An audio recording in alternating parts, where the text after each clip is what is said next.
Hello, everybody. My name is Tahit Chappelle, pronouns he, him, and I'm the Executive Director of the Cannabis Training Academy. If you are watching this webinar after we recorded, this is a webinar with the New Jersey Department of Environmental Protection. And if you are here right now with us on our Zoom chat, welcome to our CTA webinar series. If you have any questions for our panelists, again, reminder, please feel free to drop your questions in the Zoom chat or use our question and answer box, and we will try to get to your question at the end of our conversation.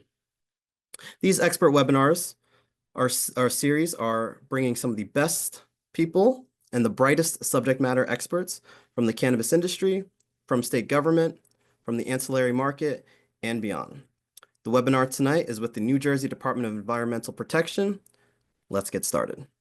So, many cannabis entrepreneurs focus their entire energy on getting their cannabis license application submitted and approved by the New Jersey Cannabis Regulatory Commission so they can open up their cannabis businesses and get started. But many entrepreneurs are not aware that outside of the NJCRC, there are other New Jersey state agencies that they'll have to interact with or engage with at some point in their cannabis journey, whether that's before they decide to apply for a cannabis license, while they're filling out a cannabis business license, or after they receive a license and are planning to open up their doors for operation. For cultivators and manufacturers specifically, the New Jersey Department of Environmental Protection comes into heavy play. Think about their involvement in air quality, smell, pollution, waste management, environmental protection, hence the name. These factors all play a role in determining whether or not a designated real estate location can even legally operate as a legitimate cannabis business, among other things. Many people aren't aware of the NJDEP, who they are, what they do, or what their role is in the cannabis space. In fact, one of the reasons why we're doing this important webinar is to let entrepreneurs know who the NJDEP is even before they enter the picture. The last thing anyone wants, especially cannabis license owners, is having to engage with a state agency that they weren't aware of, or having to engage with a state agency because you messed up, because you're out of compliance, or at worst, because you may be breaking a state law you didn't even realize existed. So this webinar is a critical conversation to ensure that everyone, especially you budding cultivators and manufacturers out there, are aware of the New Jersey Department of Environmental Protection and that you can establish these critical relationships early so you're not caught off guard in your licensing application journey and your day-to-day operations. The New Jersey DEP is here to help, they want to help, and then they want you all to succeed. That's public service at its best, is it not?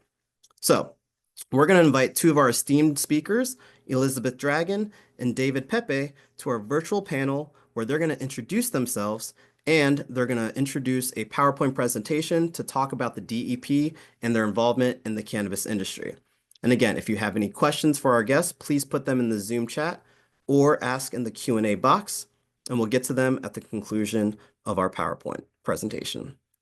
And so I'm going to invite Elizabeth Dragon and David to the panel.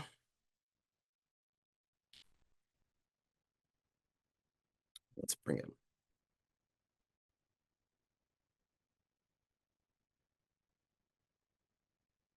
Hello, David. Hello, Elizabeth.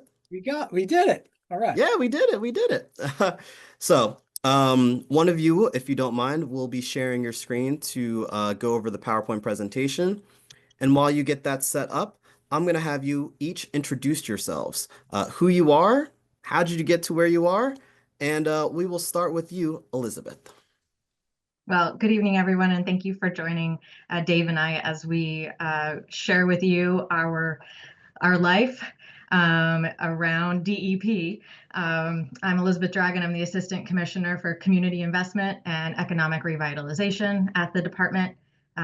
What does that mean? Well, it means that I want to make sure that there is investment within our communities surrounding the environment, and that I want to make sure that our residents, our businesses, are adhering to our regulations within the community. So that's one of the reasons why I'm here. I've been at the department for over 20 years, and I've had the pleasure of working with Director Dave Pepe in his multiple roles across the department, but currently as the Director of the Office of Permit Navigation. So Dave. Thank you, Elizabeth. Yes, my name is Dave Pepe. I'm the Director of the Office of Permitting and Project Navigation, and our office oversees multi-permitted projects, large projects, and also high-priority projects in the department. And really, we're kind of like the Swiss Army knife of the department. We kind of get a good basis of the environmental concerns and baselines for those type of proposals. Specifically, when it came to cannabis type operations, it came under our office to kind of give a path forward. So I hope this is informative to everybody, and I'm happy to be here. Thank you, Dave. And I just made you both co-hosts, so you should be able to now share your screen, and you should be able to now pull up your presentation. All right, I will give this the best shot I can here. Is that sharing? Okay. Yes. All Now we right. can see your screen. Okay. Hold on. Let me get back to the beginning. Okay. Yep. You can We go. got it. Let's go. We got it. Success. All right. Success. All right, so I'll kick things off here. Just to kind of, we just did our introductions and we have our agenda. You know, as we kind of mentioned, NJDEP is the department that permits and enforces environmental regulations across New Jersey. Through our presentation, we'll be covering key areas of compliance for the cannabis industry. But please keep in mind that at DEP, we don't have specific permits per se for the cannabis industry. Our permits are across medias or specific areas within the environment. So, for example, a water permit or a land permit. So anything that we are talking about, we're really talking about when it comes from an environmental protection specific area. We'll also try to talk about some best practices and strategies so that as you're starting your business, we can help ensure that your operations are environmentally friendly and compliant. Just as a little bit of an overview, we've got the agenda here, but we're going to really cover each of those items throughout by talking about those specific areas or categories for environmental pollution. The New Jersey Department of Environmental Protection, also known as NJDEP, it's a state agency dedicated to protecting and managing New Jersey's natural resources and environment. Its mission is multifaceted with a significant impact on both the public and business sectors. The general mission of responsibilities of NJDEP is to safeguard our air quality, water resources, and land from pollution and degradation. And we do this across 7 program areas to ensure that we have a healthy environment for all of our New Jersey residents. These 7 program areas can be quite overwhelming to someone who is just getting started about hearing about DEP or NJDEP or the department, as we are going to continue to call it throughout this presentation. And that's why we're here. We want to make sure that you are headed on the right road to success. And we are always here. So if you have questions, not only today in the chat, but as you're, getting your business started, please, reach out to us and we'll be happy to work with you about what decisions might be a little bit cumbersome. So also as another note, DEP also manages all of our state parks, forests, and wildlife management areas. We serve many, many roles and responsibilities specific to businesses.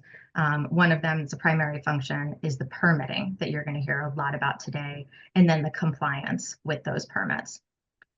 So businesses in New Jersey may need to attend various permits. So as we go through each of these different categories, it doesn't mean that you are going to need a permit. It means that there's a potential for you to need a permit for activities in the air program or the water program or the land program or waste program. for things like air emissions, wastewater discharges, land development, and hazardous waste, just as examples. And then compliance with these permits is essential to avoid any legal and financial penalties and ensure that business operations don't harm the environment. So,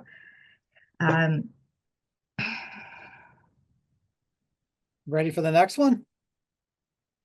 yeah, well, just I guess another thing, just for everyone's awareness, we have the big reason that we wanted to be here and present to you, for all of you, is if you're not aware of NJD's regulatory reach, we want to help you manage those environmental risks and liabilities.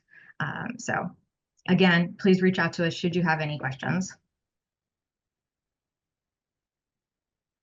All right. Well, thank you for the introduction, Elizabeth.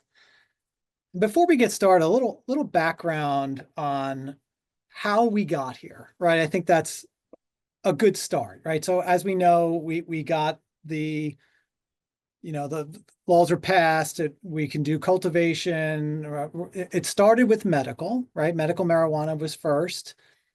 And that really was the catalyst to begin looking at this industry, right? So this all came about during a research project that I happened to do, and it really opened my eyes on how these facilities in other states were being regulated, right? So that's really where it began. And it really began with phone calls, right? I just picked up the phone and called California, called Colorado, I called Canada. I called a lot of, definitely on the west side of the state of the country. And really, they were the first to really delve into this type of industry. And it was lucrative, and they had a lot of good background. The difference is the states that I spoke to had one benefit New Jersey does not have, and that's land, right? Now, California is gigantic. Colorado is really big. Canada is huge.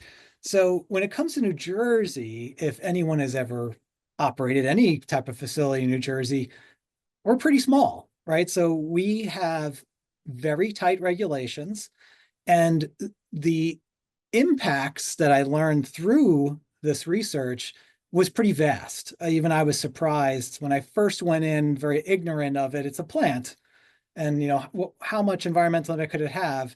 And this is what I ended up finding out, right? So I hope that helps set the tone, set the background. And this isn't a type of presentation to give you all these warning signs. It's really education.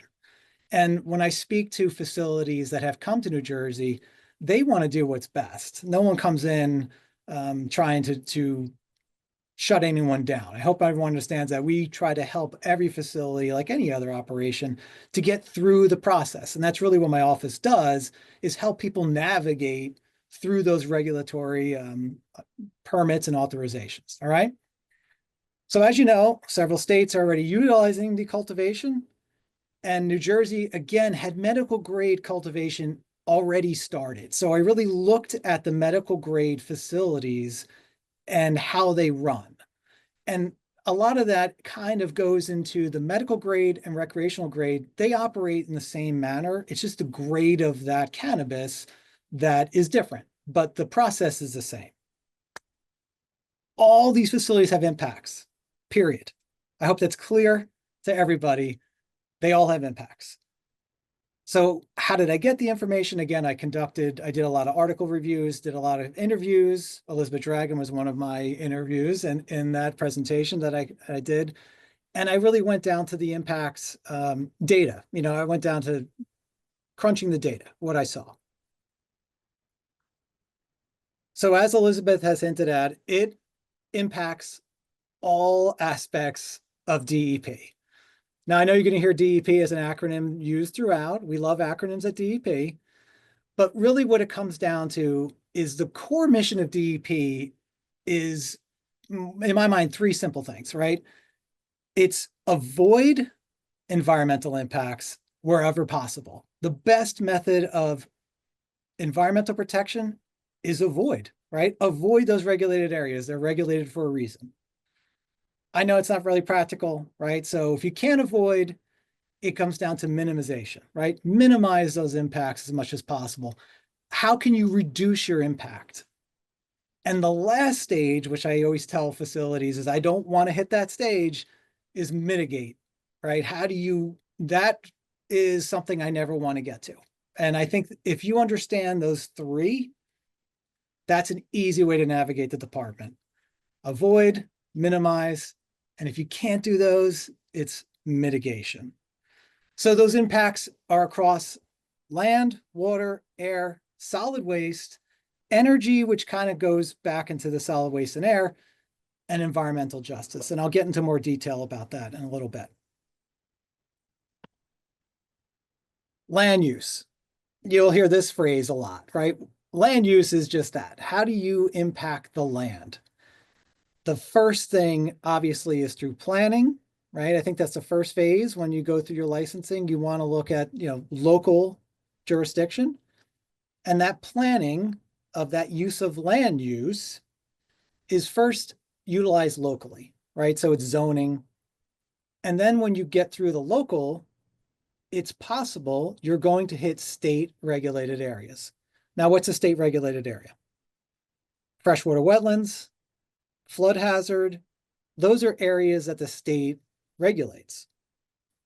Now, a typical site, an average, they're pretty big, right? 16-acre site, 80,000 square feet. That's a big facility. Think of it as a large warehouse. A lot of my data comparisons were that. They were just taking a footprint of a warehouse, basing that usage or that disturbance level, and that's what we talk about in the department, the level of disturbance. So if you took 80,000 square feet, you plop it on a piece of land, and out of the 80,000 square feet, you hit 12,000 square feet of freshwater wetlands. You're within our jurisdiction to get an authorization. The first thing I would tell you would be, can you avoid those regulated wetlands, right? So it goes back to that avoid. If you can't avoid, can you minimize those impacts? Can you push that facility away from that regulated area? If you can't do that, then it's a mitigation, right? So really it comes down to choosing sites that minimize those conflicts and those sensitive areas, right? Our job is to protect those resources. And always consider proximity to infrastructure. So I have seen a lot of facilities struggle when they jump in, they get a warehouse, it gets approved, great. There's no water connection, right? And now they have to figure out how to get water there. When they bring that water pipe in, they got to go through a wetland, right? So it's that thinking ahead. Is there easy access to energy? Is there easy access to water?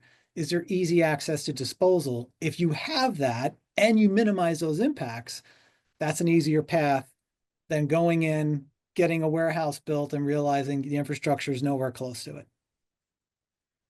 And very critical, focus on early community engagement. Now, what does that mean, right? You want to be a good neighbor.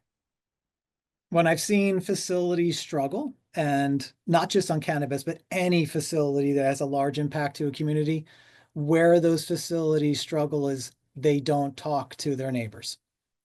And the neighbors find out through a posting on a website or on the newspaper.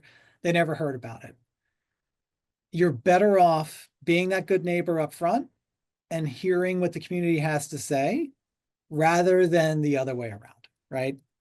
So I think that's really good that's any planning, not just cannabis, but any planning should be done. Community engagement should be really on the top of what you should do first, right? You want to go through your zoning, and then after your zoning, you may want to pitch that idea to your neighbors and say, hey, we're looking to build this, right? It's always good to do that early. I kind of went through most of this, but it's here for a repeat, right? You want to minimize, avoid, all that. But here is, when I talk about regulated areas, this is actually the acts that we follow, right? The wetlands regulations, flood hazard, coastal regulations. Now, coastal regulations is another big one, right? So that is, when I think of coastal in layman's terms, is it takes in everything, right? A coastal area permit really takes in the wetland impact, your flood impact, and your stormwater impact under one big authorization. However, you want to focus on all of those impacts together, piece by piece, meaning that you want to first avoid those regulated areas when you can, but it's possible you can avoid the wetland area, but not the flood area, right? So how do you do that? And that comes down to having those early discussions with the department, such as myself or the land use regulated staff, and they can help guide you on those because that does happen, right? So coastal is kind of that one that can hit that, where Atlantic City, for a perfect example, you're probably not going to find too many wetlands in Atlantic City, but you're going to be in the flood and you're going to be in the coast. So you're going to hit those coast regs. And again, comply with environmental justice. We can go into that. Should I go into that now or want me to do that later? What do you think, Elizabeth? I think you might want to do that later. Okay. Another thing just to keep in mind, though, is that if people are trying to redevelop sites that maybe are not pristine and that they have already been developed in the past, please be aware that there might be site remediation concerns that are at a site and that the site may need certain levels of cleanup, or maybe there is, you want to still want to redevelop that contaminated site. That can be known as like a brownfield area. And that presents opportunity for revitalization in some of our areas for technical or financial assistance for redevelopment areas and brownfield areas. Good point. Water. Here we go. This is my favorite slide, just so you know. Water is like my home. I always think that it's where I came from. I've been in the department for over 20 years. I started in stormwater, so water is a big one for me. And I was fairly stunned at the data for water usage of cannabis. It is a thirsty plant. And as you guys know that are getting into this industry, it requires a lot of water to grow these, right? They need 1 to 3 gallons per day. That's per plant, right? That's a lot of water. So a facility with 8,000 plants, you're talking 18,000 to 24,000 gallons a day. That's a lot of water, right? 8.5 million gallons over 13 Olympic-sized swimming pools. And you would be asking, well, that's a lot of water, but so what, right? I mean, that, of course, people always ask that all the time. It's not just so what, right? So in New Jersey, we have water source considerations, and depending on that locality, where you're getting that potable water from is very important. So we're lucky in New Jersey, we're a coastal plain, so we have access to lots of water, and we're lucky in this country that we have that. However, we want to protect that resource tremendously. So there's really only 2 options when it comes to facilities, and really any facility. You're either getting your potable water from the ground or from the surface water, right? Surface water meaning a stream or a reservoir type of body. Usually, if you're on the west side of New Jersey, you're going to get Delaware source water. If you're in the middle of New Jersey, you're probably groundwater. And if you're on the coast, you're probably in groundwater too, but there could be some areas that you're pulling in from some freshwater streams and lakes. Regardless of that, the struggle comes from the areas in the middle of New Jersey. They are heavily groundwater use potable systems. Those systems are supplied by aquifers in the state that are protected. And the water source goes through a process called water allocation. And all water allocation means is that you are allotted so much water to pull out of that aquifer, right? You think of it as a sponge under the ground. You're only allowed to suck up so much of that water in a sponge. And those wellhead protection areas, think of it as an underground bowl. If you pull too much water, you will impact areas you don't even know. That's why they were protected. So if you pull 25,000 gallons a day and you're over your water allocation limit, you could potentially be pulling in contaminated water north or south of your site, not even know it. And that's what those regulations do. They help protect that allocated water. So I think a lot of industry that comes in doesn't realize their water demand is tremendous.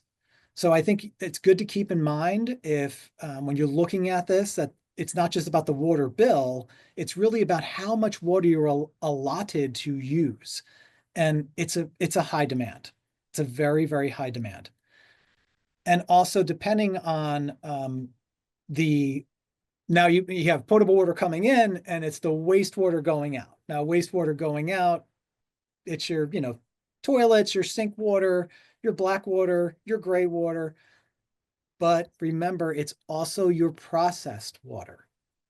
Processed water under the state DEP's lens means anytime that potable water touches a surfactant, a soap, a pesticide, anything, it is no longer potable water, it is processed water. And it has to be disposed of as needed, right? As regulated. So 9 times out of 10, you're going to get that disposal through a POTW, which is a public authorized treatment works facility, which is basically a sewage facility, right? So think of every time you flush your toilet, it goes to a sewage treatment plant that gets treated.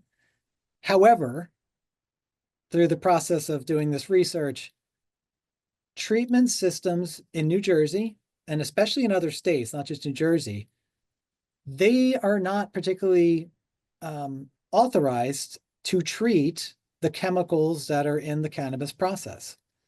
So there are methods you have to let that facility know because they are authorized to treat that wastewater to meet state regulations. They have to know through a survey of, oh boy, I'm losing it. What do they call them?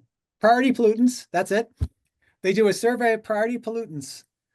If that priority pollutant isn't listed, however, you are using a solvent that has that priority pollutant, you need to tell that facility what you're doing so that they know it's coming in to their facility to treat.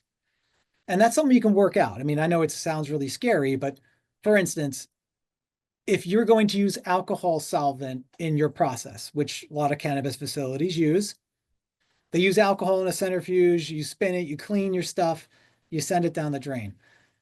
Alcohol by itself is not the worst thing a treatment plant's going to get.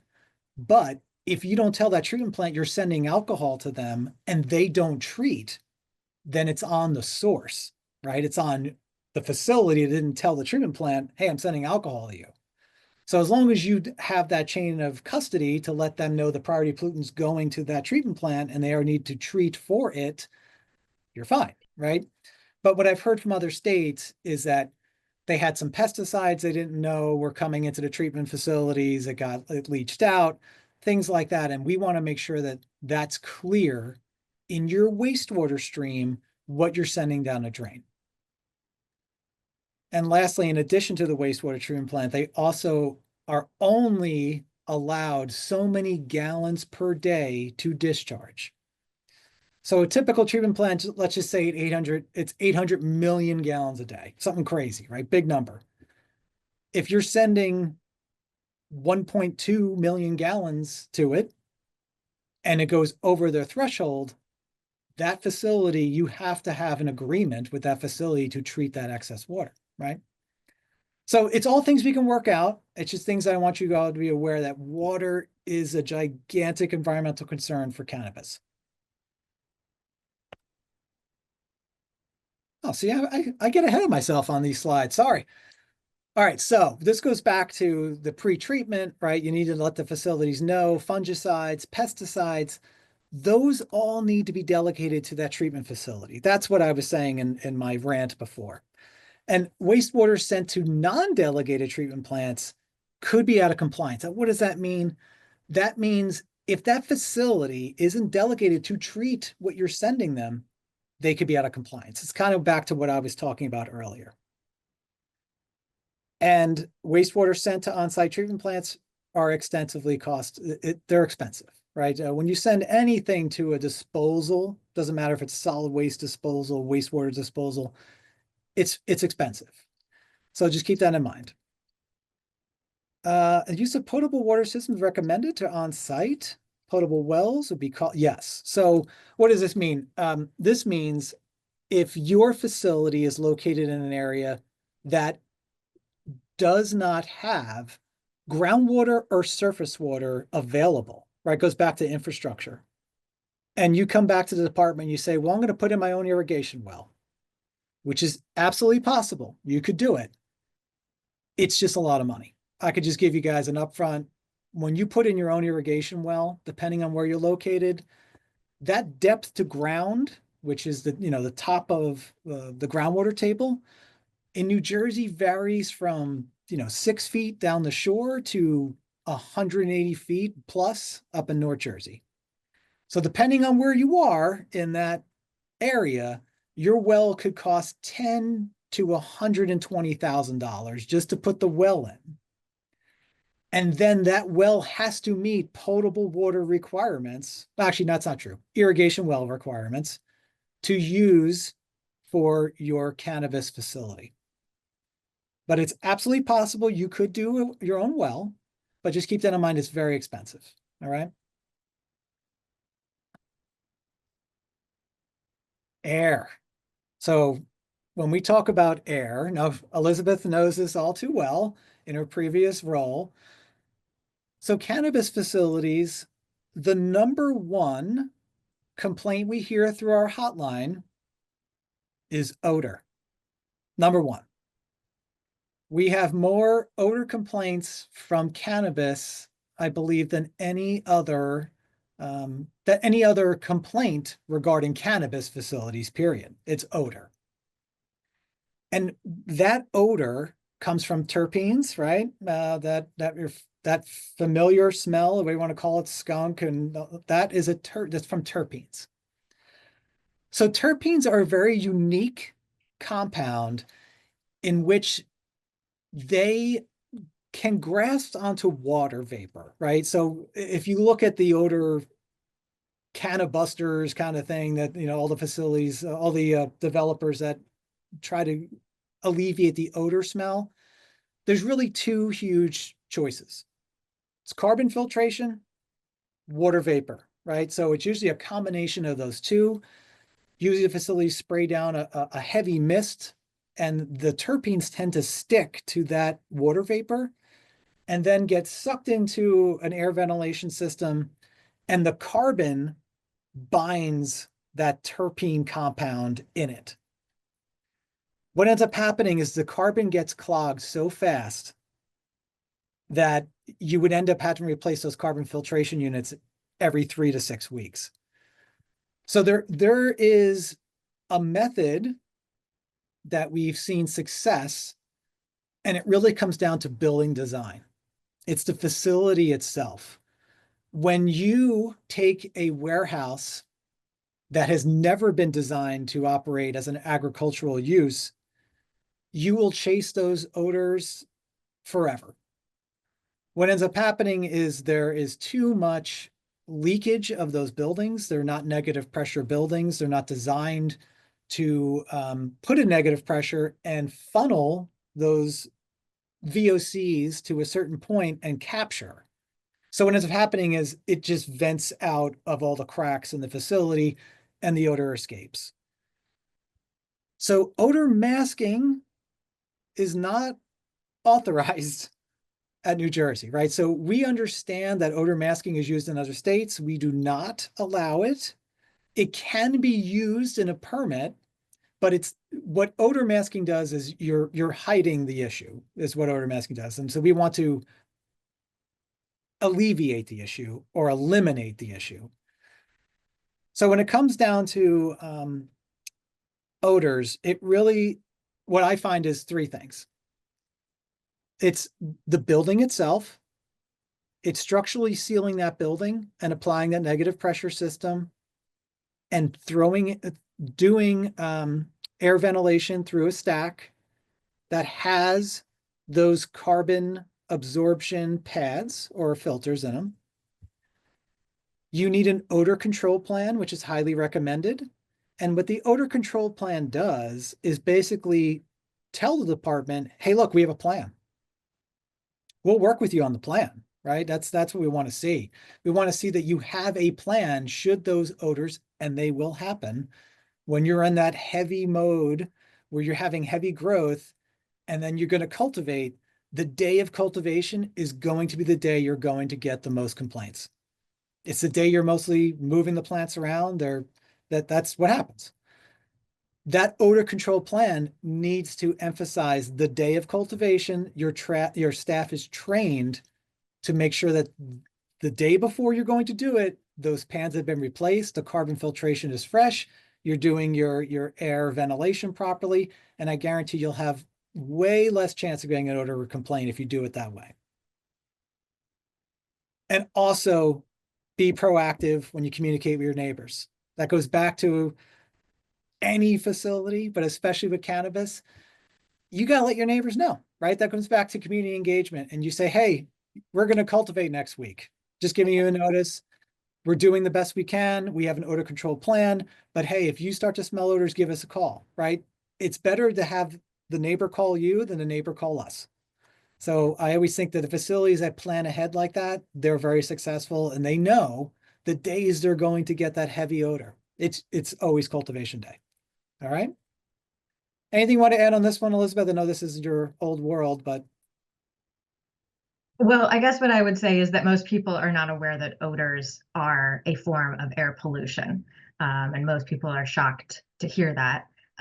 But we do have regulations, like Dave mentioned, that aim to prevent odors or eliminate them. And, we do this as we use a phrase, unreasonably interfere with the enjoyment of life or property. So what happens is the public will, or other businesses will call the DEP hotline, which was put into the webinar chat. And the department relies on complaints many times, especially when it comes to these odor complaints, to do investigations.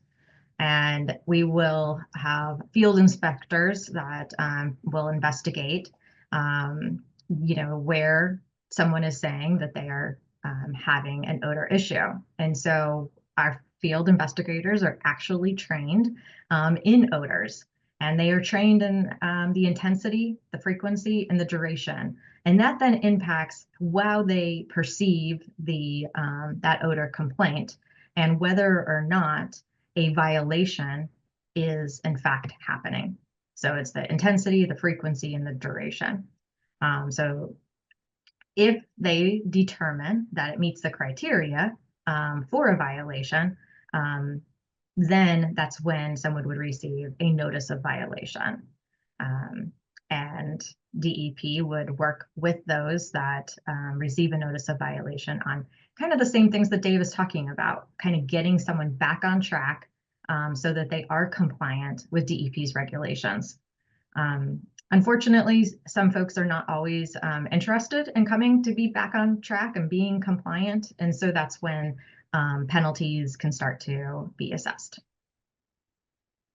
That's a good point. And I know I'm talking a lot about, well, talking a lot, period, but talking a lot about the air side.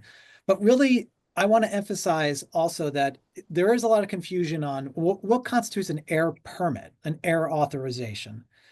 And to make that a little simpler, air permitting falls into two categories.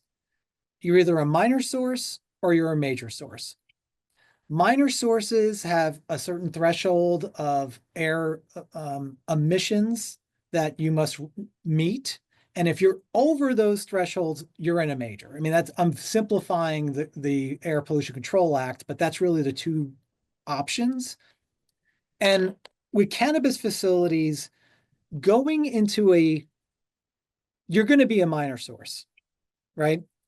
99% of the time you're a minor source because you're not going to be in power plant level emissions. However, there are certain thresholds that automatically put you in a major source. One of those is incineration. So I want to be clear. Incineration automatically puts you as a major. We call the major source permits called Title V. That's what we call in New Jersey, and it's through EPA's thresholds as well. Now, why I'm saying this, it doesn't matter how big your incinerator is. If you have an incinerator, you're a major source of air pollution, period. A lot of cannabis facilities choose to incinerate because it's an easier option, especially in other states. Disposal is difficult when it comes to cannabis, and especially in New Jersey. So the two, I'll get more into this in another slide, but it ties into air. And I've heard a lot of facilities say, well, how come I'm a major source? What happened? That's why. As soon as you install an incinerator, you're a major source of air pollution. All right. Solid waste. Another area that is heavy in the cannabis industry is, what do you do? What is solid waste? Well, solid waste is just that, right? It's garbage or it's recyclables. That's really the only two methods that we look at solid waste. In solid waste, there's another area that we use that's called, it's like a compost. When you think about leaves and grass clippings and trees, those are the three areas when we talk about solid waste. Cannabis is a little difficult because it is still a contraband. That is a very difficult thing to get around. So what happens is, what do you do with the waste, right? So unfortunately, you can't feed it to animals, right? You can't do composting for human consumption. So what ends up happening, a lot of facilities, the product is very, very expensive, right? So you want to use as much of that product as you possibly can. So usually what I've heard from other states, and when I look at the medical marijuana, what happens is they take all the leftover stuff, they grind it up, they put it in a centrifuge, they put some solvents in, and you want to extract the THC, the CBD oil, everything you can possibly sell, which makes sense. And then you're left with basically a barrel of dry, useless material. Unfortunately, that useless material is still considered a contraband in the state of New Jersey, right? Even though it's legal, the federal level of it is, the federal law says it's a contraband. So there's only two options to disposal. It's sent to a landfill or it's incinerated. So it goes back to the major source of air. And this is where I find the most struggle in facilities, especially the ones that are just starting up. When you send that material to a landfill, it's expensive, right? Because you're paying a landfill to take that waste, and a landfill will take it. There's no question about it. So we looked at other options, and there are other options. There are facilities are looking into biogas, biochar production, which is a fancy way of saying that that material I told you that was left in that barrel that is useless, it's carbon based, right? Like anything else. Carbon is great for use in biogas. So what you do is you take that carbon-based leaf and stems and compostable material. It has a lot of carbon in it. It also has a lot of methane because it breaks down like anything else. You throw it into what they call a digester, which is a fancy way of saying it bubbles. And then you extract that methane from the top and you can use it to heat your facility. It's a great option, right? So that is really where I think this industry is going to go. I don't think it's there just yet, but I think that is in my mind, probably the most environmentally friendly option, because going to a landfill, it just goes to a landfill. And incineration, really all you're doing is just adding emissions to the air. Biogas, biochar production, at least you're extracting that methane and being reused in the facility for energy consumption. So it's just getting that, it's there, but it's very expensive. So I think that a lot of facilities don't opt into it because it's a very expensive addition to the facility. There are options for liquid fertilizers. However, they need a Department of Agricultural Use certificate, And the last I talked to Department of Ag, I don't think that was very lucrative in that option. And you can do organic composting as long as it's non-human consumption. So flower beds, they can use it for that, lawns, things like that. And hemp waste, the fiber of a cannabis plant is valuable, even though the medical grade facilities didn't really use it as valuable because they wanted to extract as much as they could from the product. But if you're looking at a smaller production, those fibers are actually very valuable. So a lot of the smaller facilities, especially out in California, they would take that same centrifuge process, they'd regrind it and actually stretch out those fibers, dry them out, and sell them for hemp products, hemp rope. It's actually very successful.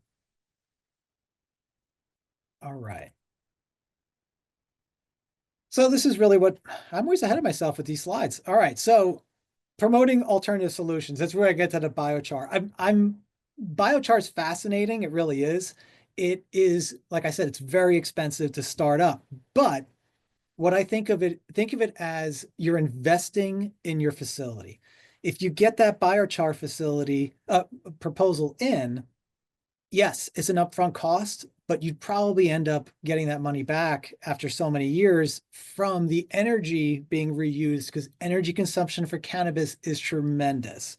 So as you know, cannabis is thirsty and it likes it warm, right? And it likes it humid. So that HVAC system in your warehouse is going to be running 24/7. Dave, quick question. How much are we Sure. talking when you say it's expensive? Can you give a ballpark of what you've seen in terms of cost? So it really depends on how much. So a digester is based on the feed, what they call the feedstock going into that digester. And they come in variable sizes, but I'm pretty sure there's a baseline size that ends up digesting the material fast enough that you can actually extract the methane.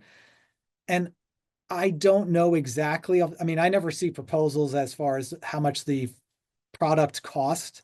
I only see the how to permit it. And it does require a permit, right? Because it's an air emitting thing. But from what I've heard from other states, it must be very expensive because a lot of facilities don't do it. Right. So it must not be there yet. The technology must not be cheap enough where they're not going to see that payback. So a landfill, for example, they do biochar, right? Wastewater treatment plants do biochar, but wastewater treatment plants have a consistent feed going into that unit. And that's how digesters are successful. If you put in, I don't know, say 50 tons a day, and that's what the digester is designed to do, it gets 50 tons every day from a wastewater treatment plant because it always has flow. With cannabis, your cultivation waves, right? You have your growth period where your heavy use of your growth, and you cultivate, and now that cultivation day is going to be heavy to that digester when you start to do your centrifuge and extraction. But then when you're regrowing, the digester has to die down. So that's why it's not consistent. So I don't know. That could be why digesters aren't successful on the West Coast. But I thought it was based on size, to be honest. I think that they're too big, that they don't have a smaller size digester to handle a variable load. But Looks that's like beyond my technicalities. I'm sorry. I just want to give a quick shout out to a person, Mike, who just commented. According to the U.S. Environmental Protection Agency, AgStar, the capital cost of an on-farm anaerobic digester ranges from approximately $400,000 to $5 million, depending on the size of the operation technology used. Okay, that's a lot of money. It's a lot of money. Yeah, it's a lot of money. So maybe that's not an option, right? It's not an option now. Let's just say that, but that cost will drop down and it will be an option. So really the only two options facing the industry today in New Jersey is landfill or incineration, right? And I can tell you from my DEP experience, incineration is probably a non-starter. I mean, that's how strongly we are opposed to incineration. You can do it. I've seen incinerators get built. Heavy opposition, heavy emission controls, very expensive permit. And you have federal oversight because they also will have a permit associated with incineration. So probably it's landfill. So the next question is, how do you get that material to the landfill with disposal? So you have to hire a waste disposal facility that has a truck that can haul contraband to that landfill. There are ways you can do it. It's just, unfortunately, that the waste product, that is the most difficult piece. So most facilities, especially the medical grade facilities in New Jersey, they use as much of that product as possible because it's so expensive to dispose of it. So it goes back to that extraction, using those fibers, selling those fibers to hemp productions, things like that. That's the best, I think, best option you got. Energy. We go into this, right? It's tremendous amount of energy. So this was a quick review of how much energy is used in other states and based on medical. So it's about 2 million a year was roughly what we calculated, right? It's high demand. And while that sounds scary, and it is scary, it does vary, right? So during your growth period, that's when the lights are heavy, the humidity is starting to creep up, and it's warm. When you get to the heavy growth spurt, where you start using, your liquid fertilizers, your hydroponics, whatever option you're using for growth, that plant will have that growth demand accelerate, right? So you think of it as a bar chart. The lighting goes up, your water usage goes up, and your humidity goes up, and then you get to cultivation, everything drops back down, right? So most of the time it's done in phases in the type of this operation where you have your growth phase and then you separate it out to a cooler room, things like that. So you can moderate the energy use here, but really I was emphasizing that it's not just a warehouse. And I think a lot of facilities came in, especially in the department, thinking, oh, I bought a warehouse, I'm going to grow cannabis. And then they are blown away by how much energy it uses. And also the HVAC system itself is not a typical HVAC system. It's a very high demand draw because of that growth rate of the plant. So just keep in mind, we always recommend an energy reduction plan with any facility, not just cannabis. But I think it's very apparent if you go back to that design that I talked about and Elizabeth hinted on, if you design that building right first time, you will save in the end. So yes, that HVAC system, that insulation, that is going to be tremendously costly. When you first build that, you're going to get that money back so fast. If you have that negative pressure building, high insulation, good windows with good ventilation, you're going to save in the end. And I think a lot of people that I've seen come in and dabble in cannabis growth, energy use was their biggest hit when it came to economics. They couldn't keep up with the energy bill, right? Because if you're building in a Walmart, an ex-Walmart, it's just going to vent out and you're just basically paying for the energy to go out the room. So it goes back to design. Environmental justice. So we finally hit this slide that I hinted at. So those of you who don't know, New Jersey is the first state to implement the environmental justice regulations. So it was a law first. The law was about 2021. And then in 2023, we adopted regulations. So how does this relate to cannabis? So under environmental justice, there are what they call overburden community layer, which is a census data-based layer system on EJ map. Those overburden communities are laid out for everyone to see. So you're either in an OBC or you're not, is what EJ map does. If you are in an OBC, then you have to meet 7 of these criterias of facility types to be under those regulations. Most of the facility types are not going to be cannabis facilities, right? They're not listed as facility type. However, the facility type that is listed is major source of air pollution. Goes back to that Title V that I talked about. It goes back to incineration. If you're in an OBC and you're a cannabis facility and you install an incinerator, you're a major source of air pollution and you are going to trigger environmental justice regulations. Environmental justice regulations, I know people have said what they said about it. However, there is a path and it's not the end. It doesn't mean you're going to close shop. All those rumors you hear are not true. Really what it means is you need to tell that community what you're doing. And when you do that, it's through what they call an environmental justice impact statement. It's through a public hearing. It's through responding to those comments. And it ends up being a decision the department makes on that facility to address those community concerns.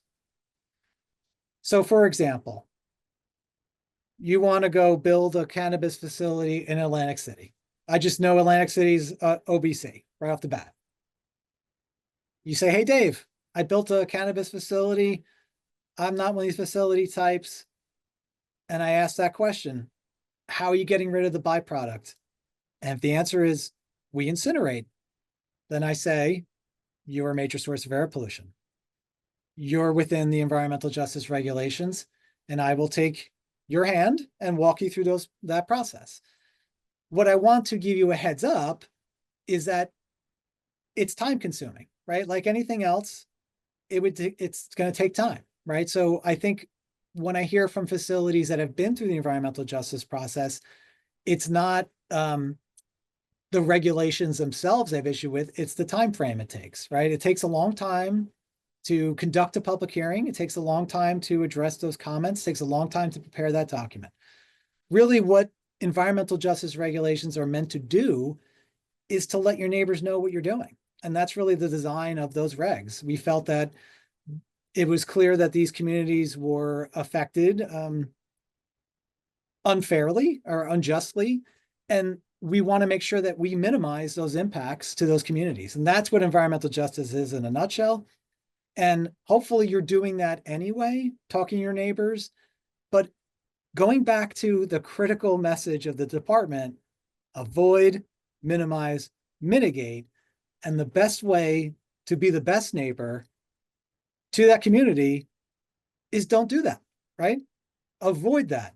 So if getting out of those environmental justice regulations is don't put an incinerator in, I think it's a win for everybody, right? So that's really what that tells you.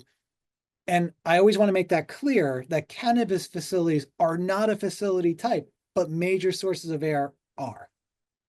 All right. Final thoughts. I talked a lot, so these are most of my final thoughts here. But I'm hoping that you've learned a lot here. But really what it comes down to, I want to emphasize this so many times, it's planning. Planning is the key. What I've seen, and I've been doing this 20 years, every facility that I've had big proposals and small ones. The ones that are most successful, planned. And the reason why they did that, they called, they talked to the department. We want to work with you. We'll help you get there. What you don't want to do is just apply and hope for the best. That's where it fails, right? So that's really what it is. Have a plan, have a business plan, have an odor control plan ready, drafted, talk to your neighbors, see what's out there, and see how you can do this to avoid all those regulated areas and the resources we're trying to protect. If you come in with a plan, you'll be successful. All right. Hope that helped. Anything to add, Elizabeth? I thought that was great. Thank you, Dave. All right. Should I stop sharing? Is that easier to answer questions? Let me do that. Wow, that was so much interesting information, and appreciate you walking us through all the considerations that, like I had mentioned earlier, a lot of cannabis entrepreneurs don't take into consideration before they even go for a license. Especially cultivators and manufacturers don't sometimes factor in the amount of calculus you have to do when it comes to you know, protecting the environment as you try to build out your dream. Um, we are going to get to just 2 or 3 questions because I want to be sensitive to everyone's time. And thank you again, Dave and Elizabeth, for your insight and your wisdom. And again, this is to anyone who's watching right now. If you have any questions in the chat, please feel free to ask the questions in the chat or in the Q&A. One question we did get early on was, is this PowerPoint presentation available to the public? Are you allowed to share this to the public? We will share this webinar to the Cannabis Training Academy media catalog so people can watch it there. But is this PowerPoint available to anybody? I don't see why it would not be, but I probably have to ask our communications office, but I can absolutely ask and make it available, no problem. Thank you very much. And for just one of the questions, from my end, actually, no, we'll get to one of the pre-submitted questions. For a cannabis cultivator, how, especially if we're talking about involvement with the DEP, is there any sort of checklist or anything like that that cultivators may be able to find or that the DEP may have so that they make sure that they have the right permitting, the right authorizations? Is there anything out there from the DEP that gives some insight to cultivators saying, hey, here are some things that you need to consider or what you need to talk to us about before you become operational? So not specifically related to cannabis. What we do have is our Office of Permitting and Project Navigation. We do have a checklist that goes out to any facility. So I want to emphasize this too, is that our office is free. We don't charge anything, right? We don't fee based. So we help anyone out that has a question related to DEP. And what we have is we have a checklist that's about 15 pages, and it basically says yes or no to any type of permit you may need. And I've given those out to other cannabis facilities, so I'm happy to share that. Excellent. Thank you. Another pre-submitted question that we received deals with manufacturing. The question came in, when manufacturing solventless materials in an urban area, what are the greatest environmental impacts? I guess you can also speak broadly about manufacturing in a densely populated urban area. What are some of the environmental impacts for manufacturers? So when I hear urban area, when I think DEP, the area is irrelevant, right? So it's New Jersey, right? Period. So when you talk about solvents, when I've talked to other facilities and other areas of the country, the number one solvent is alcohol. So they use alcohol almost exclusively for their extraction use. They're like they may extract using alcohol and then distill to get the to get the THC out or the CBD oil out. Alcohol in itself volatilizes out very quickly, which is good, but it comes down to back to ventilation and planning that out, right? So alcohol needs to be stored properly. It needs to have an MSDS sheet available.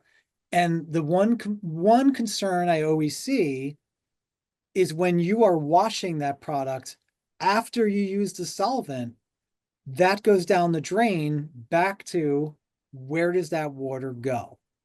If it's going to your local treatment plant, you have to let that treatment plant know what you're sending down the drain.